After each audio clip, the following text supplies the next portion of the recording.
Hi, and welcome to Discover Torah and Ger. I'm your host, Rabbi David Katz. Okay, please see the link that I put in the browser, or whatever you call it, the little chat box here. And we are going over a shir from Pirkei Shoshanim, written by Chad Blumenstiel. And it covers, this is the second shir they did in their series, and the PDF is on the internet. And again, I provided you with that link. And we're going to discuss, I don't know if this is going to be a one-time class or if we'll do a series. I'm not sure yet. But has everybody had the link? Can you click 1 or 2 for me if you have the link open on your browser? Everybody should have it open. All right? And again, there's a lot to be said, but we'll keep it focused for today. Turn to page 7 and type 7 once you're on page 7. So I know that you're on page 7 by the fact that you type 7, which ironically enough stands for the 7 laws of Noah. And yesterday was June 7th, and the next month will be the 7th month of July. All kind of 7s over here. Today it's also 2017, which has a 7 in it. All kinds of good 7s.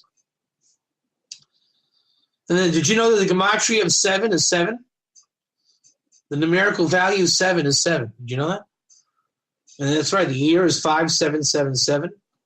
And that's 5 numbers, which 7 minus 5 is 2. And 2 is the gematria of 1 with the kola. And 1 represents one God. So we're not doing too bad over here. And then, of course, the detractors are going to say, oh, that's quacky Kabbalah. He's not even giving over real Kabbalah. The gematria of 7 is not 7. All right, let's go. So turn to page 7. And look where it says, do we accept Ger Toshav in our times? Yeah? The answer is that we do not accept Ger Toshav nowadays. The Talmid, which if you see that little 7, oh, how beautiful is that? Another 7. It's madness, I tell you. It's madness. Do you see the little footnote 7? Right next to the word the Talmid, you'll see a little 7. Like I said, 7s are coming everywhere. Type 7 when you see the little 7. Let's go. Hurry up. Hurry up. Type 7 when you see the little 7 next to the word the Talmid, underneath where it says, do we accept Ger Toshav in our times?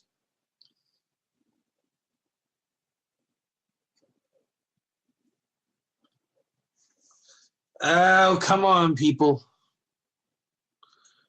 Are you on page? Wait a second. Yeah. Wait, what happened here? Go to page 7. The bottom of the pages. 1, 2, 3, 4, 5, 6. Oh, no. Did I give the wrong link? I gave the wrong link. Oh, why? Pardonnez-moi. Whoa. I know there's a chart. That's the first lesson they have on the internet. There it is, lesson 2. Okay, now turn to page 7, Jacques, Justin, and now tell me if you don't see that little 7. We can all do tshuva. That's the lesson here. We can all do tshuva. Type 7 when you see 7 on 7.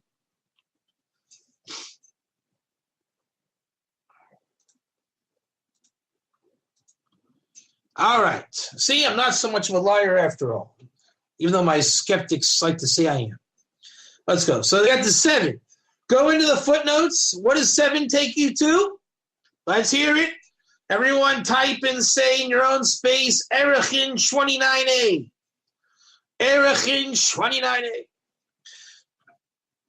I would love to talk about Erechin 29a, but I'm not going to. So what they're bringing here is the famous source that there's no Ger Toshav until Zman Yovel, as it says in Erechim 29a. Now, I will say a little idea here. Erechim 29a is talking about a certain Ger Toshav. The idea of a runaway slave who comes to Israel,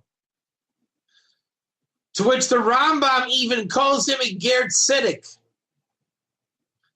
under certain conditions, where he flees from his master. But if someone just comes to Israel to be a certain servitude, then they are Ger Toshav. And we don't have Ger Toshav like that until Zman Yovel Noach. Again, I just gave over two specific types of Ger Toshav. Now, do you guys read English? Type 1 or 2. Do you read English? And you realize, look at the last paragraph on this page. This similarity of language called Gezerah Sheva in the system of Talmudic interpretation indicates that the two concepts share similar restrictions. In this case, the law of the Ger Toshav is similar to the law of freeing an indentured servant. It only applies when the Jubilee cycle is in full observance. Did I just say anything contrary to that? 1 or 2? 1 or 2? So apparently we are all on the same page here, that Rabbi David Katz would agree there is no Ger Toshav like this today. When it says in our day and time, without a true return, turn to page 8, leadership of the land of Israel, we do not have full observance of the Jubilee. Therefore, we cannot accept a Ger Toshav for a based in today. The Rambam codifies this as law in his Mishnah Torah. Does Rabbi David Katz concur? 1 or 2? Does Rabbi David Katz concur? 1 or 2? And the answer is 1. So there is no Ger Toshav like that today. All right. Now we're going to go down to where it says the application of Ger Toshav for modern Noahides. Type 1 if you're with me. Hurry up. Type 1 if you're with me. Let's go. Hurry up. The idea that, now, again, I'm going to really do kind of a lot of things here. I want to point out, number 1, the truth. And I also want to point out the deception. Type 1. The idea that in our times, the Noahide laws must be accepted before a Beis Din. Who knows what Beis Din is? What is Beis Din? This is a major ikr here. What is Beis Din? Type 2, because you don't know. Type 2, because you don't know. So the fact is, there are Svei Dinim, Jacques. Svei Dinim. There is more than one kind of Beis Din. There is Beis Din Yovel, where we keep tabs on our non-idolater friends, type 1. And the Beis Din thoroughly checks someone. Then there's something called in my own words, I'll call it a Stam Beis Din. But you won't find the distinctions in the Rishonim and Achronim. From context, you will understand what a Beis Din means. Jacques, if you came to my house and you claimed that I stole 30 shekels from you, type 1. Jacques claims I stole 30 shekels from him. And I said, no, Jacques, I didn't steal 30 shekels from you, type 1. Jacques said, yes, Rabbi Katz, I firmly believe that you did steal 30 shekels from me. Type 1. Then I would say to Jacques, then would you like to convene on a Beis Din? Shall we form a Beis Din in Safed, where the 30 shekels apparently were stolen? And Jacques would say, yes, Rabbi Katz, I do want a Beis Din. I want Chaim Chlorphine Amnon Goldberg and Bob Jones to sit as a panel, and we're going to discuss if Rabbi Katz stole my 30 shekels or not, right? Now, you may argue with that case, and you'll say, well, they should go to a proper Beis Din and Sfat, blah, blah, blah. The point of the mashal of Pshuto is anytime you sit three Jews together to form a mini court for a lot of different halachic aspects, that's called a Beis Din. That is not to be confused with the Beis Din of, let's say, if I were to take Rabbi Shmendrik to a real Beis Din in Sfat for what I believe to be a Chilul Hashem, that's a higher level Beis Din. And then there's a Beis Din type of Yovel, where it's the time of the temple. Can you understand how there are different levels of Beis Din? From the most authoritative to a panel of judges, Dayanim, to the very lowest level, three Jews who are sitting in a canoe, fishing, discussing something halachic. Type 1. So when we say Noahide laws must be accepted before a Beis Din is proposed by the Vishav HaKoyin, and you'll read footnote 12, then it begs the question, what kind of Beis Din was Vishav HaKoyin speaking about? Type 1, for the fact that that is a valid and important question. In fact, it is the question. Keep note on that question. A collection of, continuing reading, a collection of responsa. What is a collection of responsa? Does anyone know what a collection of responsa is? It sounds intimidating and scary. Type 1. So when you look in footnote 13, which, by the way, there's a hold on a second. We go to footnote 13. All right. Responsa are halachic decisions on specific matters by poskim, decisors of Jewish law. However, not all responsa are accepted as definitive. Responsa are like court decisions in the secular world. Some set precedent and become part of standard halacha, while some may be rejected or overturned. Whether or not a response from a singular of responsa is accepted as definitive is dependent primarily upon two factors. Does the posik's understanding of his sources match the analysis of the majority of earlier and later authorities? And 2, are his conclusions cited or relied upon by any later authorities? Did you just hear what I just said? Because that is going to be the basis of everything that your friends at Ask Noah and other organizations like that are going to base this on. Because what our author here is doing in the footnotes that nobody reads, at least not with a keen eye, because you can't afford to leave even one of them out, because that's where he's putting his little injections into. Again, just keep that in mind. Even if you just, when I say 13, go back to 13, go back to 13. Type 1. Again, I can't explain it yet because it's got to come into context. So when I say refer to 13, then refer to 13. Okay. Now he's going to get into the Vishav HaKohen. By Rabbi Raphael HaKoyen Ziskin. This proposition made parenthetically in a larger responsum on the laws of business partnerships between Jews and non-Jews rests on the following assumptions. Ger Toshav is not merely a legal designation. It is a religious status to which one converts.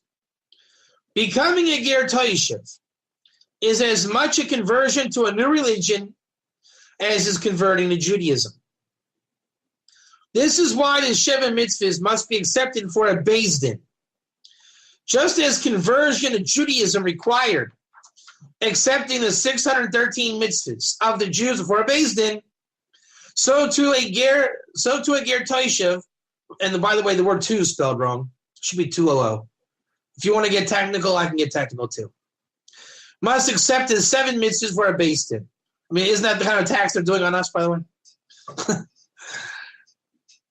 Even though the halacha is like the Rambam. Notice the footnote 15. It's also quoted wrong. It should be 14.8. It's 14.9. Just making a point. That we do not accept the Ger Toshav for a Beis Din today for the sake of living in Israel. Nevertheless, some aspects of Ger Toshav status still apply today. Did he just say that some aspects of Ger Toshav status still apply today? Am I dreaming? This is according to the Ravid, the Rambam's main disputant. A non-Jew to become a Nayachide must still go through the Ger Toshav process and convert by appearing for a Beis Din. This is the only true and reliable acceptance of the Sheva mitzvahs in our times. Now, did you just hear what I said? Hurry up and type 1. Do you see the number 17? Type 1. In fact, type 17. Type 17 if you see 17. Go to 17. Look what he says. And be prepared to be shocked. This is not clearly articulated in the Vishav HaKohen, yet is intrinsic to his case. It is also discussed here because it is a point made frequently by those proponents of accepting the Sheva mitzvahs before Beis Din. Do I need to even say anything here? I mean, seriously. This is beyond shocking. And I haven't even begun to tell you the problems of this. In fact, we're going to make this class a new series. This is going to be a series. How many pages are there? Too many. We got to get through 17, about 9 pages. So it could even be like a 9-class series. Okay, so we're gonna focus on this. Do you see the 17 footnote as being literally on the level of insanity? By the way, he wasn't talking about this or anything, but we're going to pretend that he was talking about it because we think people are talking about it. So we're going to talk about it as if he was talking about it, but he was never talking about it. That's first problem. Number 2, what does Beis Din mean? What did the Vishav HaKohen mean by Beis Din? Turn back to page 8. How many of you think from reading this, right? We're talking to a bunch of non-Jews, right? And there's a big rabbi in the room, and we're going to talk about the Vishav HaKohen. And Justin read footnote number 12, and he said, oh, yeah, you mean Vishav HaKohen 38? Yeah, I thought so. That's right. Right? How many of you would pay your $500 to go through this class, which is what they charge, ish, give or take? How do you feel about the Vishav HaKohen? And we're going to reject the Vishav HaKohen. In fact, let's just read on a little further. Ready? Go back to page 9. Go to page 9. The second, whatever point it was. What point was that? Second, the third point. No, second or third?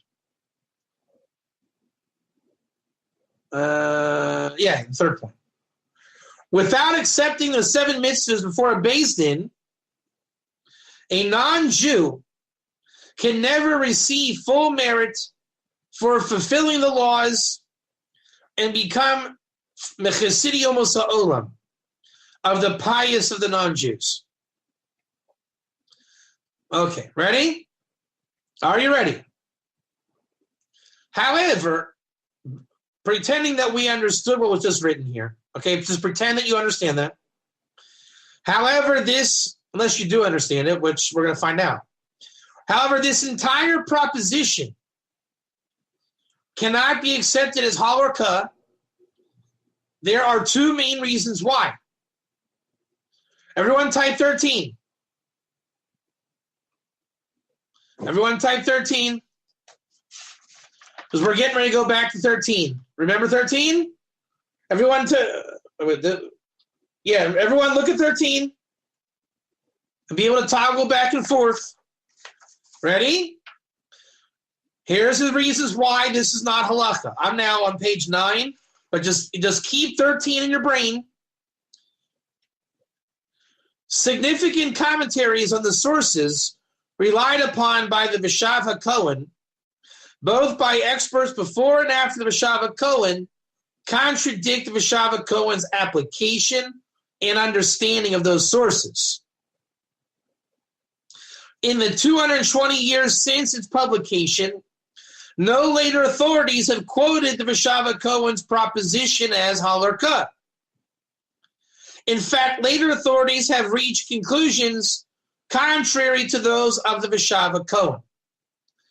So the author told you why theoretically something would or would not be halakha, and then that author showed us, you see, the Veshav HaKohen falls victim to 13. So it can't be the halakha. Very good. I now know it's not the halakha. And then he goes on to page 10 to explain why the Veshav HaKohen cannot be the halakha further. Let's read that real quick. We'll make this class the Veshav HaKohen. The underlying assumptions of the Veshav HaKohen. The first point to address, again, page 10, and remember the Veshav HaKohen he's saying is not the halakha because it fell into the paradigm that he prophetically imagined. The first point to address is the idea that Ger Toshav is a status to which a non-Jew converts, a status between that of Jew and non-Jew. Thus, the requirement of Beis Din for a Ger Toshav is analogous to the requirement of Beis Din for conversion to Judaism. So already, do you see a problem? And there's a lot of problems I haven't pointed out yet. But already, Beis Din here cannot be the Jubilee Beis Din because he's saying it's the Beis Din of conversion. If the Beis Din for the Ger Toshav was Jubilee, then you would not be able to have a conversion except in a time of Jubilee. I find that to be problematic. There are some authorities who understand Ger Toshav as Geris L'Chutzayin, a partial conversion, a sort of halfway conversion in Judaism. According to this view, if the Ger Toshav willingly rejects or violates his mitzvahs, he would remain a Ger Toshav and retain his rights in the same way that a convert to Judaism remains a Jew, even if he abandons the 630 mitzvahs. However, the Griz HaLevi. How many of you guys have ever heard me teach or mention the Griz? And the Minchas Asher. How many of you know what the Minchas Asher is? One or two? Why are you guys typing 2 when there's a 24? Did you forget to type the 4 next to your 2? Look in the bottom of the footnotes. Everyone type 24. Why did you not look at the 24? Type 24. Hello? And read 24. Rabbi Asher Weiss, Rabbi Weiss is one of the major poskim of Jewish law today. He is also a dayan and author of numbers of the law of Paris. His Minchas Asher brings his extended summary and analysis of the sources and arguments of both the Greece Halevi and Rav Kahaneman, demonstrating that the Greece is reading these sources much more in line with the writings of Rishonim and the Rambam in particular. What if I told you any Morpheus-like meme, right, with the red pill and blue pill? What if I told you that I read the Minchas Asher and printed it out and read what the Minchas Asher spoke about the Greece? What would you say if I told you that? And when he says that the Grizz is the understanding, what if I told you that the Grizz being brought here is different than what it is being brought here? What if I told you I called Rabbi Asher Weiss and spoke to him about this? That story is to be continued because it doesn't flow here. But Lamaisa, in the this is a side note, Rambam Hilchos Malachim 8, 10, and 11, the entire Ger Toshav Sugya is predicated on that Rambam where he says, if you accept the 7 laws, you're Ger Toshav B'kol Makom. That's where we're going to be focusing for a while because all of Ger comes there. Rabbi Weiss spoke about that Ger Toshav, and I spoke to him on the phone about that Ger Toshav. And I asked him, is that Ger Toshav speaking about Yovel? And he said, I don't know. Why don't you look it up and let me know? I said, okay. But I read through Minchas Asher, and he also told me, he said, my friend, if I knew everything, if I remembered everything I wrote in my Sefer Minchas Asher, the world would be a better place. I said, well, I did look up in Minchas Asher, and I can tell you what you wrote.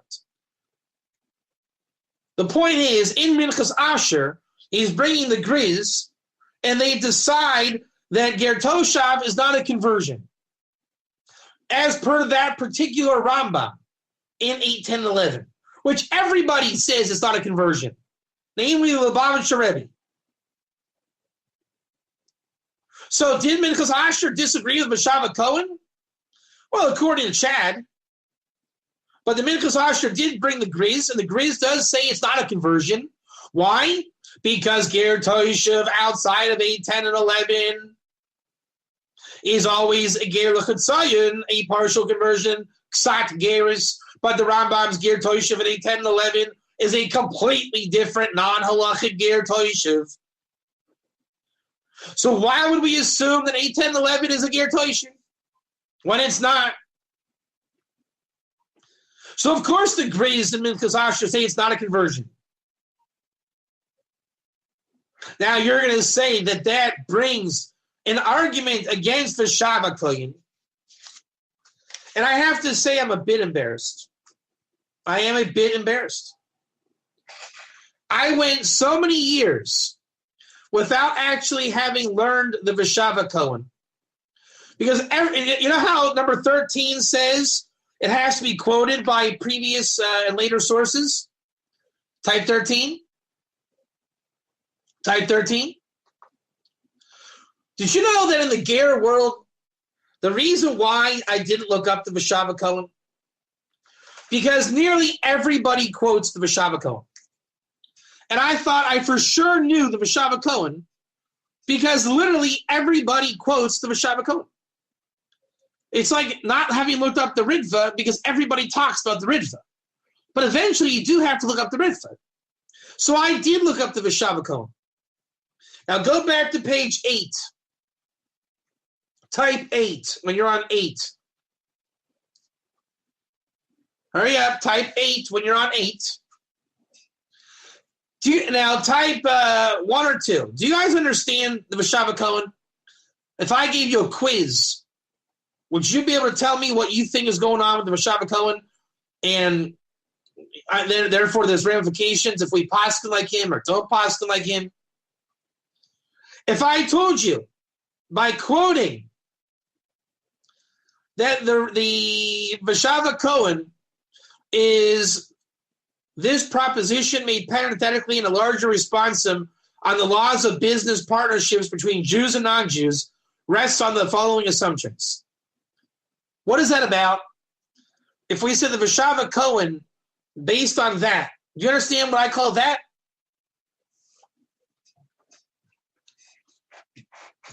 So that sugya that the Vashava Cohen is talking about, if I am in partnership with a goy in business, can I be in partnership? Because the question is that goy may bring me to make an oath on his idolatrous gods. And I can't do that. So the Taisvis there, in this, there's a Gemara where it's based on, they say no, because Noahides, and today the world is considered Shituf Noahide. A Ben Noach is not commanded to drop Shituf. So if they say, blah, blah, blah, Yeshu, blah, blah, blah, that is not considered Avodah Zorah Mamish. They really believe in God, and you are not committing a crime being in partnership with this goy. So the Vashava Kohen then asks the question, what makes someone a proper Ben Noach? Do they have to reject Shituf or not?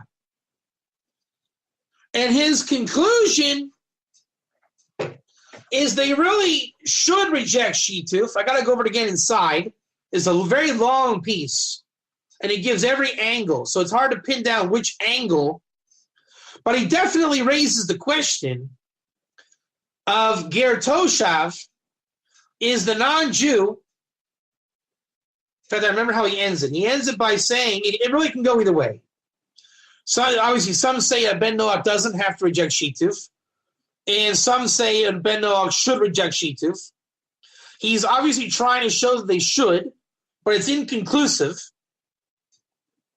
And rejection of Shituf would then be a non-Jew should reject Shituf, becoming a Ger Toshav / Chasid Olam, and before a Beis Din. Now, do you see how what I just said is a bit different than what's going on here? Number one, you read this, you're going to think it has to do with partnerships in business, which it's derived from that, but that's not the thrust of the Vashava Cohen. The Vashava Cohen leads the field in the view that non-Jews should reject Shituf. And he does not conclude that they have to. But if they do, it should be in a Beis Din and be called under the name Ger Toshav. By definition, is the Vashava Cohen talking about Jubilee? No.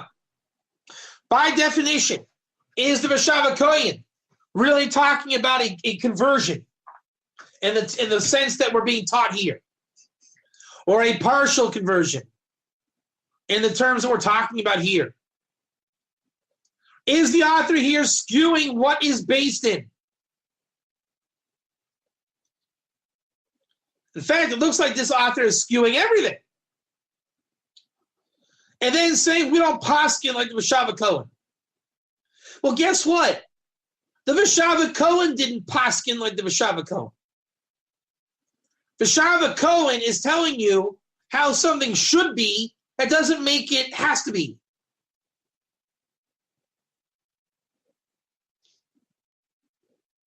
He's telling you that this area exists of Ger Toshav Chasid Olam rejecting Shituf by coming before a Beis Din.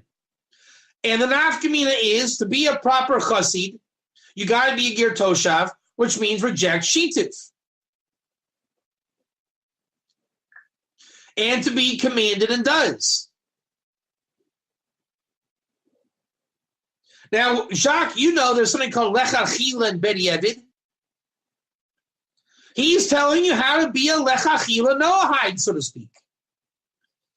Does he talk about bediavad? Not really. If you want to be bediavad, be bediavad. But don't say that they can't be lechachila.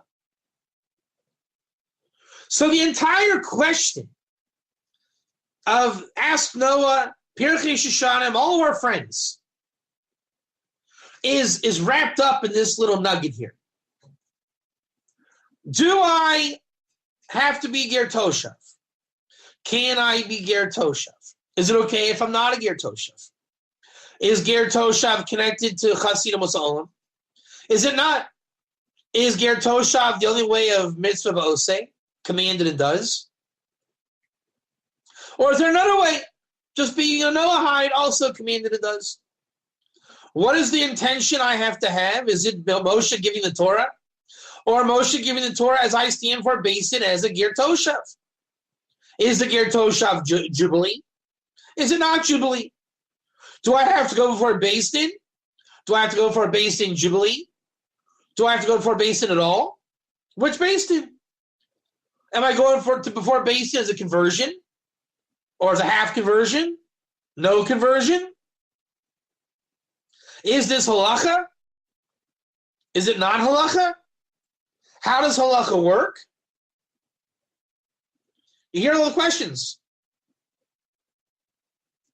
That's all this is about. And in fact, you can summarize the entire discussion as Rambam, Hilchos Malachim, 8, 10, and 11. In fact, you can reduce that by understanding if I'm a good person with the right kavanah, then I'm a chassid. And we all agree on that. The only question is Ger Toshav. Before 3 men. What does that mean? And the Rambam is bringing it from Avodah Zorah 64b. The first opinion and second opinion. That's all this discussion is about. So what our friend Chad has done is bring us the lowest common denominator and calling it halacha. A Noahide, 7 laws, Moshe Rabbeinu gave in the Torah, no based in, make a couple of stretches, which we'll get into, call it commanded and does, there's no Ger Toshav till Jubilee, and what makes that shita work, there's only one way that shita works, is if the Rambam meant Ger Toshav Jubilee. And in fact, if he did mean Jubilee, then their shita is emes lamito. And there's only one problem. The Rambam didn't mean Ger Toshav Jubilee. And that is uniform understood. Again, most notably by the Lubavitcher Rebbe. So now, when we go to page 14, better yet, 15. 15. Turn to page 15 and type 15. Turn to page 15, type 15. Most authorities, do you see the 36? And don't think I didn't print out the Or Sameach. And don't think I don't see the Chedushei agrees there. And don't think in 37, in the footnote, that I didn't look up the Sfanas Paneach. I was not able to find Rav Malkiel Tannenbaum yet.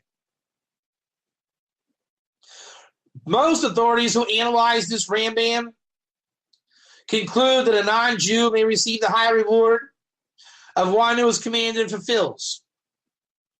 Well, guess what the Chedushei agrees? Our friend agrees. He's talking Ger Toshav. Or Sameach, Ger Toshav. Ger Toshav Jubilee? No.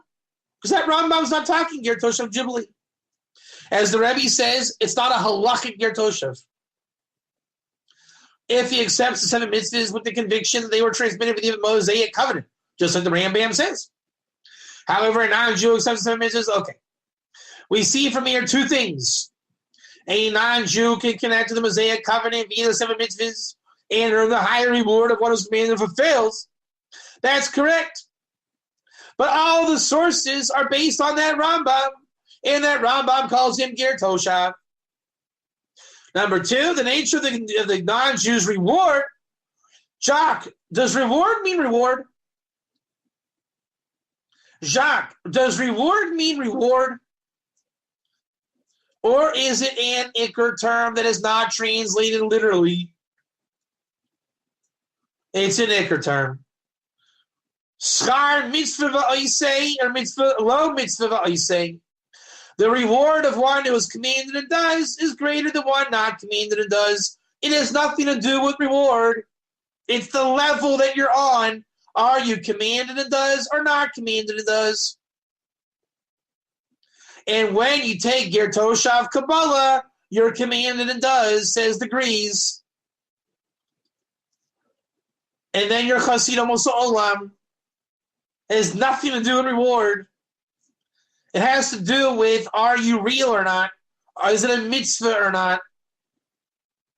Because if you're not commanded and does, then you didn't do anything. So by leaving out Ger Toshav, are you really commanded and does? Maybe the most Betty Evid. But even still, it's still Ger Toshav. I mean, you can not say it all you want. That doesn't mean it's not there. And no one says the way it's written here. Most authorities who analyze this Rambam conclude blah blah blah. They all mention Ger Toshav. Find me a source that says that you're commanded and does. And there is no Ger Toshav.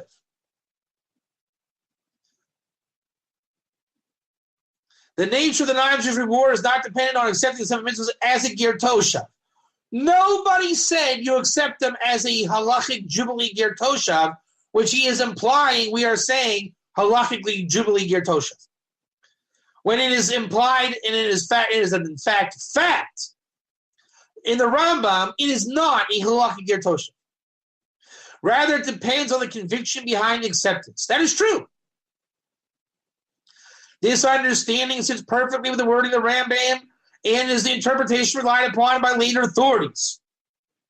Reads Fanas Paneach, number 37, and we brought it in the world of the Ger, and he is the Rebbe that gave the Lubavitcher Rebbe smicha. And we've read what the Lubavitcher Rebbe says in the name of the Rogachover Gaon, which is Fanas Paneach. Therefore, the Ritva and Ramban's interpretation cannot be relied practically. How about because he changed Ger Toshav and based it in the Ritva and Ramban to be Jubilee when it's not? And this understanding of the Rambam also undermines the conclusions of the Bishava Cohen. Rav Soloveitchik says that the Rambam, by saying Ger Toshav there, and the Brisker Rav would agree, is that you have to reject Shituf. And that's why Ger Toshav is used. So what kind of nonsense is that? In summary, it is unlikely that becoming a Ger Toshav is a form of conversion. No one said it is. Rather, it pertains only to legal statuses. What the opposition is saying is, why would you want to be called Ger Toshav when it literally will get you nothing? They're viewing it black and white. It's either a conversion, and hey, I want to be a half convert, or it's only a legal status. But when Minchas Asher said it's not a conversion, legal status in Hebrew is a different term, different Iker term. He's describing legal status as Jubilee, land of Israel. Acceptance of the 7 mitzvahs for base has no effect on the non-Jew status as a ben noyach. In our times, even a private acceptance of the 7 mitzvahs may be sufficient to render one a Ger Toshav in regard to residency. Additionally, even when the Jubilee was in full force and accepted for based in and mandated for Ger Toshav, okay. Number 3 on page 16. There's no need to accept the 7 mitzvahs for based in order to merit as one who is commanded and fulfills. No one said you have to. All the Ger Toshav sources will tell you a private acceptance does the job as well. Acceptance for a based in is not what garners this merit. It is the conviction that the 7 mitzvahs were affirmed by Moses at Sinai. That's what the Rambam says. You don't have to do it in the name of being some kind of halachic Ger Toshav. He is just telling you what you are called when you do it the right way. So what is the big fear by Ask Noah and our friends? Number 4. Type 4 when you read 4. There is one more important factor to consider. As we shall see later, there is a severe prohibition of creating a new religion for Noahites. This means that one must use great caution in adopting or innovating practices that are not logically or halakhically defensible. Accepting the 7 mitzvahs for based in may run afoul of this prohibition and should not be done. Number 1, they got L'chadish Dat, inventing the religion, wrong. L'chadish Dat in the Rambam is doing Shabbos like a Jew. Doing religion like a Jew. The Ger is not doing religion like a Jew. So the entire do your 7 go to heaven, editing out the Ger Toshav, Lefim Shuto making it Jubilee, is a prohibition that if we have Ger Toshav the right way, you might mess it up. And that would constitute a rabbinic prohibition of making a new religion, which they don't even explain correctly. That's like saying, don't leave your house lest you get hit by a running deer or a meteor. The fact is, everybody that spoke about Rambam 8, 10, 11 and Ger Toshav tells you what it means to be Ger Toshav Chasidam Olam, the non-halachic Ger Toshav. So because somebody may take it out of context and think that they are a halachic Ger Toshav and Jubilee, yada yada, which no one says that, but because some quacky group might teach that, it's best if we keep them 7 go to heaven, edit out the Ger Toshav, and anyways, they're still commanded and does. And we'll interpret schar, reward, literally, they get full reward. You don't have to do it anymore, because by doing the minimal, you get everything you buy, even if you were to go for based in as a Ger Toshav. But since you'll probably mess it up, so we're going to say it's forbidden. And it's like a bonus. It's like a sale. You still get everything. Whereas Rabbi Katz teaches, in the name of the Rishonim and Achronim, copying and pasting, quoting the Rambam 8, 10, 11, Ger Toshav, non-halachic, non-yovel, as it is taught, what's called the Ger Toshav Chosid of the Lubavitcher Rebbe, for lack of better terms. The Rebbe says it's a great mitzvah if you have the schus to do it. There is nothing stopping one from doing that. So they are allowed to be minimalist and suggest being machmir. I am suggesting emes. Go with the truth. and they are allowed to do their shita, even though it's a made-up shita, because it only exists by making the Rambam's Ger Toshav Lafib Shuto Jubilee, but it's not. That's why all the sources in unison agree on the literal reading of the Rambam, Ger Toshav Chassid, while understanding that it means non-halachic, non-yovel. Now on page 16, read footnote 38. Everyone type 38 when you're there. We're going to close on this point.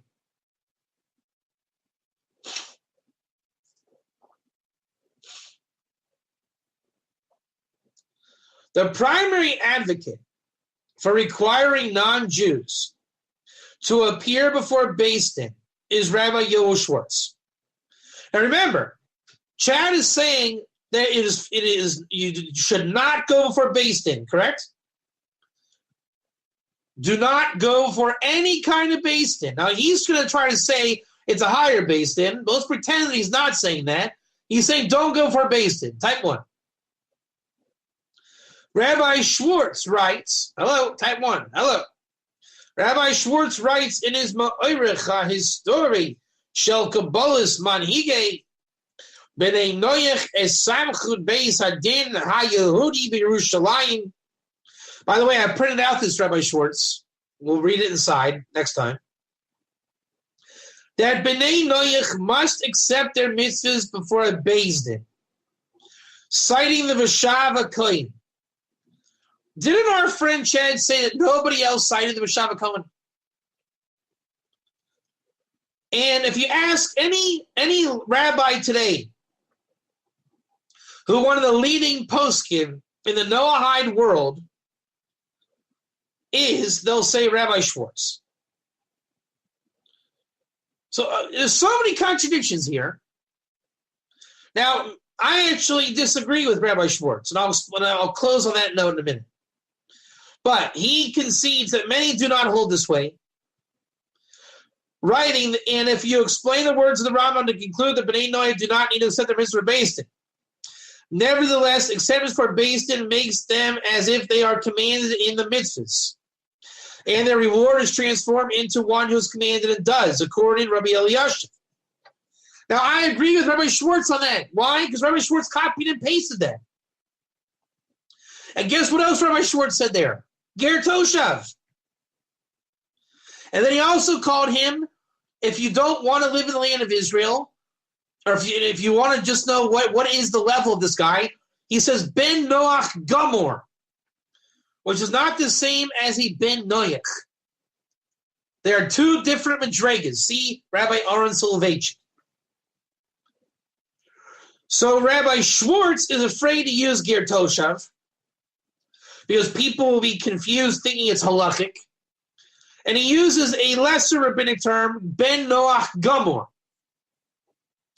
The only problem with that is when Rabbi Schwartz does Batei Dinim, he calls them B'nai Noach, which is the same as Noahide, which is not a rejecting Shituf, and it goes against his own Shita. Because a Ben Noach Gamor is the same as the Rambam Ger Toshav Chassid. See Siach Nachum, sees Fanas Paneach. You see how it's semantics and linguistic semantics and all these things and Iker terms? Type 1. Most people, like 99.9% of the laymen, will trip up on these terms every time. And they're setting a net for people to trip up on them. Now, Rabbi Schwartz is pretty good. He writes the emes, but then he's afraid of Ger Toshav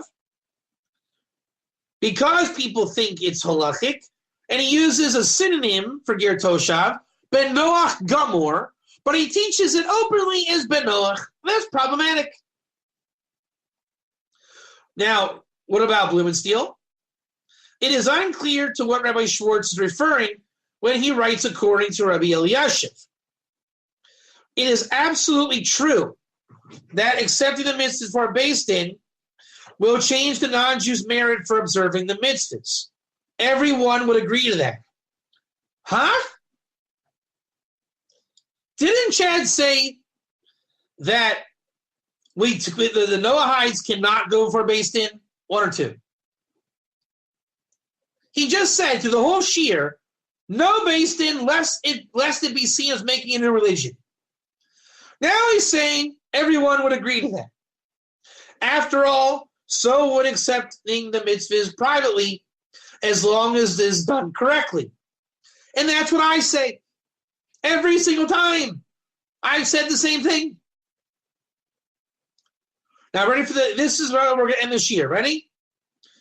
Without knowing to what exactly Rabbi Eliashib was referring, it is very hard to determine the reliability of Rabbi Schwartz's attribution. This author, which is Blumenstiel, has consulted with relatives and disciples of Rabbi Eliashib, none of whom are entirely certain of Rabbi Schwartz's attribution. Does anybody see the problem with that? As we close on that note, does anybody see a problem with that? What's the problem? Jacques, don't answer. You already know the problem. Anybody else know the problem? One or two. Hurry up.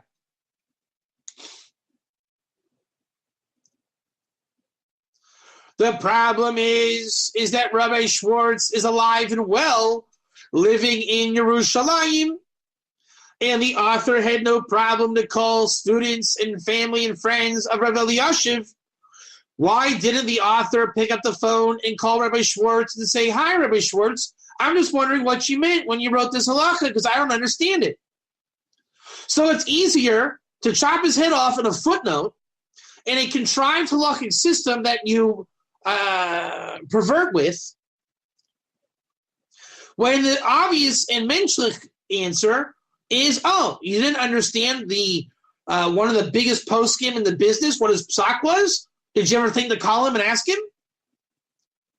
It should also be stated that Rabbi Schwartz worked with Ask Noah originally, and they fired him because of his work with the Sanhedrin. Do you see my point of what the problem here is? There's something called emes, and there's something called politics, and there's something called corruption, and there's something called machlokus, and there's something called taking things out of context, and there's something called being obscure. The list continues. There's an agenda here. The crucial points are being twisted and turned to achieve an agenda. The agenda is, we don't want you to mess up, so do your 7 and go to heaven, and you still get your olam haba, and you're commanded and does. If you have the right intention that Moshe gave the Torah. Which, you know what? That's not wrong. Except for the fact that it is wrong, based on they have to lie about the Rambam, saying that the Ger Toshav is Jubilee when it's not. But you know what? I'll let you lie. I'll let you lie. You're allowed to lie. Lafim Shuto, I mean, you're really not allowed to lie, but if you want to really twist it, I'll let you.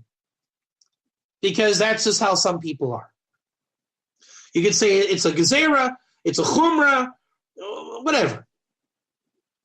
But by doing so, because you're afraid of the word Ger Toshav, you're denying the Torah, the truth of the Torah, the pashtus of the Rambam, allowing people to reject shituf, forcing them to be recognized as either better versions of Christians or better ex-Christians. There are people that want to move on to a relationship with HaKadosh Baruch Hu. And you're saying, we can't let them do that because they'll mess it up. But when these people have reached a level that they know how to reject shituf, and they know the difference between Beis Din Yovel and what is being presented in the Rambam, and the rabbis have made it that it's impossible to mess it up because there's so many ways of achieving the outcome. It's like they say, shechting a giraffe is hard because we don't know where to shecht. The neck is so long. You know what the answer is and how to shecht a giraffe? You can shecht it anywhere, every place is possible. The easiest animal in the world to shecht is a giraffe. Some say that's why the gerim are compared to giraffes. I'm joking. And that was a tasteless joke. But the point is that when you learn the Rambam, Hilchos Malachim 8, 10, and 11, and the Ger Chassi, the Chasidus Olam, and the Ger Toshav, the bottom line is it is not a halachic Ger Toshav, Jubilee Ger Toshav. Then you go into all the different things we talked about. Based in, and Shituf, Ger Toshav, Chassi, all those different Iker terms. When you say Ger Toshav Yovel, you deny every Iker term because you're saying Iker terms are just too hard. When you go with what we're saying, learning the Rambam correctly, i.e. Rabbi Soloveitchik's shot on the whole thing, which I am doing nothing more than teaching Rabbi Aaron Soloveitchik's shot, which is the same understanding as everybody that spoke about it. Nobody argues. The difference is you have to know all those Iker terms. So what we've done is we've gone and ironed out and taught and clarified all the Iker terms. Is it easy? No. Is it possible? Yes. Is it 100% possible? Yes. In fact, it doesn't need to be hard. All you have to do is teach the Rambam the right way, and the non-Jew who wants to do that Kabbalah with the right intention, either before any type of based-in, non-halachic, non-yovel, or in his own private quarters, has achieved the outcome of Ger Toshav B'Kol Makom B'Chasidi Omosa Olam, and is on the level of Mitzvah Va'oseh. Now, when you want to discuss the ins and outs of all those different things, it only goes upward. But on the minimalist level, it works anyways. For example, does one have to? Okay, I'm not going to poskin that all the Noahites today have to. But they can. So the only place it goes, like the Vashava Cohen brought, is more stringent. Proper based in, has to, this and that. On the minimal end, it's merciful, which means those that want to can, and those that want to remain Noahites can. But the Noahites are editing out Ger Toshav and making it Jubilee, less to be making it a religion. Making a new religion is an Iker term. It doesn't mean that. And Ger based in Ger Rambam is a different Ger Toshav than Jubilee. There's no fear of making a new religion. And again, on that point, see Rabbi Rabinovich in his commentary to the Rambam, who speaks about the Ger Chassid, where there's no fear of making a new religion. And there's no prohibition on the Ger Shabbat and learning Torah. And then that becomes a subject of Iker terms, which we've gone into. To be continued, we'll continue with the series next week from a different angle. This is just an introduction. My point is to show truth and to show that there's an agenda on the other side, twisting and corrupting in the Torah of truth. It's a sad state. And you can see for yourselves how the things are twisted. For example, making the Vashava Cohen into something that's not, making the rejection of Shituf into a type of conversion that it's not, all for the sake of rejecting something of the Rambam, Ger Toshav, to keep people dumbed down, 7 go to heaven, minimalist level, which Betty Evan, it can work. But again, you have to distort the Rambam to do that. So does it really work? If you're going to say Lefim Shuto, lest you're making a religion, well, you might not want to walk out of your house tomorrow lest you get hit by a meteorite. Therefore, it's an unnecessary chumrah. It's an unnecessary din, and it denies the merciful nature of the Torah and HaKadosh Baruch Hu. Thank you very much.